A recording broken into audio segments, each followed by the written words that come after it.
welcome to ET Garage. Anybody who's been following my channel knows that I've been refreshing my 383. I'll try and leave links at the end of this video to all the other videos associated with that and why I'm doing it.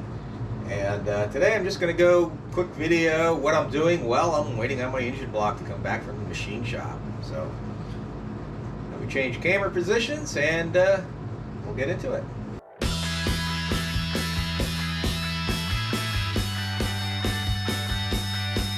Okay, I got everything laid out on here on the table, and I laid everything out neat. And before I even get started, first thing I want to go over is, if you never did this before, get yourself a book like this, Engine Blueprint. I bought this back in the 80s. This is a pretty old book. What applied back in the 80s still applies today, especially when it comes to a Gen 1 small block Chevy. If you're building an LS, you might want to get a book specific for that. I'm not familiar with those platforms or other platforms. So it's a good idea to get a book or do a lot of research on the platform that you're working on. It's a Ford, a Toyota, whatever it is you're working on. But when it comes to checking clearances and all that stuff, basic blueprinting, which is just getting your clearances as close to perfect as you possibly can. And one of the things you want to do is go online and download a build sheet or an engine blueprint and record or whatever. I think I might have copied these from that book. I cut out there's a couple of pages in there that has a build sheet, and you just cut them out and then make copies of them. And that's what I did. But you can go online and get these. If I remember, I'll leave a link down in the description to them. This helps keep track of all your bearing clearances, because you got a lot of bearing clearances. Now it's better to do this with the crank in the engine and all that good stuff. You don't, even though I'm using a micrometer and a bore gauge, you don't need that. You could get by with a plastic gauge just fine. I can't remember when I used a plastic gauge last. If I ever did, in fact. I think I've always done it this method, which no matter what method you use, you will need a torque wrench, and you will need the specifications for your crank, your bearing clearances, and the torque for your connecting rod bolts. Talking of connecting rod bolts and connecting rods, these are aftermarket connecting rods. They come with ARP bolts. And these specific rods and bolts get torqued to 40 foot-pounds, and they also give the stretch specification if you're going to be using a stretch gauge. I've never bothered to use them. I've gotten by fine all these years without using that method. Just make sure you follow their instructions for torquing these, and with the ARP bolts they specify that you use the ARP lubricant. It's a black lubricant or grease, assembly grease, on the bolt threads and on the heads of the bolts. So make sure you follow those instructions if you use that. If you're using the stock rods and the stock bolts, follow the factory service manual for their specifications for torque. And I almost guarantee if it's a General Motors product, they're not going to tell you to use ARP grease. They're going to tell you to use 30 weight grease, 30 weight motor oil or something like that, I believe it is. But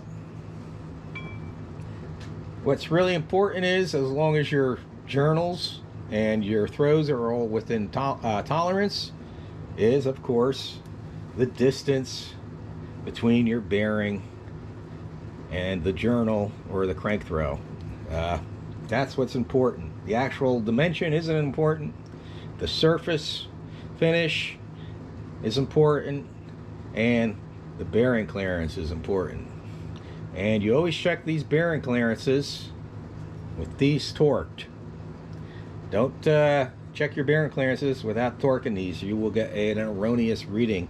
For instance, if I just snug these down by hand and that's it, I'm going to get 5,000 clearance, and it should be about 2.5 to 3,000 clearance, I believe it is on these. So after you torque them, you're going to get that difference. So they have to be torqued properly in order to get a proper reading. Also, just go ahead and number all your connecting rods so you know which throw they go with.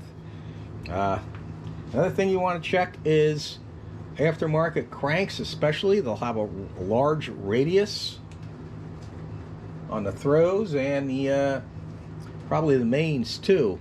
And the radius needs to clear these the sides of these bearings. So that's something you want to keep in mind. Some cranks and rods may require narrow bearings.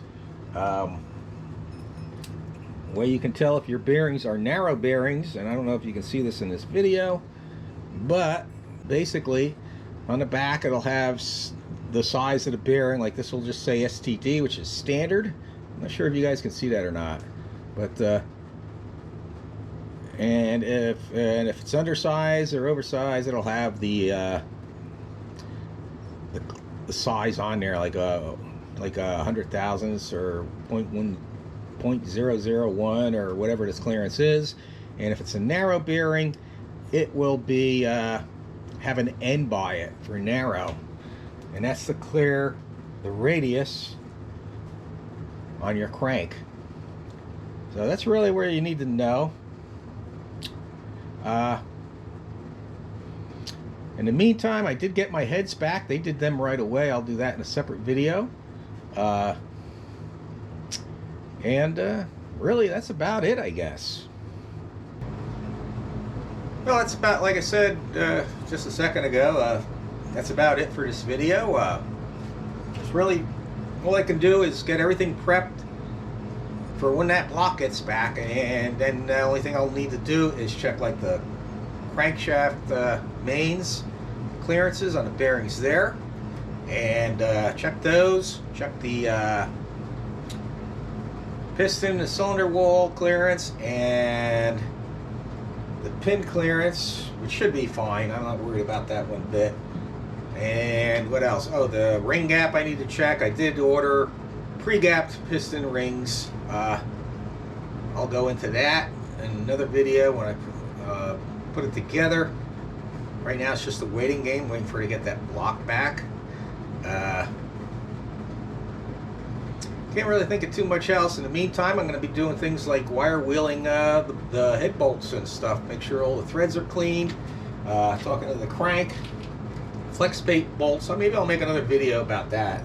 Yeah, I'll make another video on that and chasing threads and all that good stuff. So, meantime, I want to thank everybody that's subscribed and watched the videos, and I want everybody to have a great day, and God bless.